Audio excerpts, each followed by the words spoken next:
Bəli, Almaniyada yaşayan minlərlə soydaşımız üçün uzun müddətdir gözlənilən mühüm bir yenilik qüvvəyə minib. Azərbaycanın Almaniyadakı səfirliyi və digər dövlət qurumlarının apardığı intensiv diplomatik iş nəticəsində rəsmi sənədlərin tanınması prosesi əsaslı şəkildə sadələşdirilib.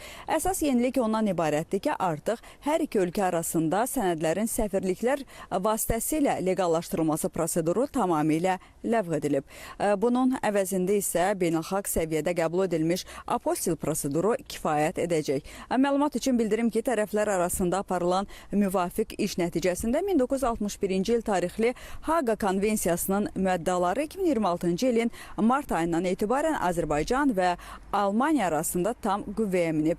Bu isə o deməkdir ki, Almaniyada verilən rəsmi sənədlər burada yalnız müvafiq yerli qurumlar tərəfindən apostil mühürü ilə təsdiq olunur və artıq əlavə olaraq Azərbaycan səfirliyində legallaşdırılmasına ehtiyac qalmır. Eyni prosedur Azərbaycanda verilən sənədlər üçün də keçərlidir. Vətəndaşlar artıq vaxt itirmədən sənədin verdiyi ölkənin deməli aidiyyətli orqanında apostil mühürü vurdurmaqla həmin sənədin digər ölkə ərazisində hüquqi qüvvəsini təmin etmiş olurlar. Ümumiyyətlə apostil sisteminə keçid qeyd edeyim ki, müasir dünya praktikasında dövlətlər arası hüquqi münasibətlərin ən mütərəqqi forması hesab olunur. Bu sistem sənəd dövriyyəsini sadələşdirməklə yanaşı həm də ölkələr arasında hüquqi etimadın yüksək göstəricisidir. Hazırda dünyanın bir çox ölkəsi sənədlərin tanınması üçün məhz bu sadələşdirilmiş mexanizmdən istifadə edir və heç şübhəsiz ki, tətbiq edilən bu yenilik bürokratik maneələri aradan qaldırır, həm də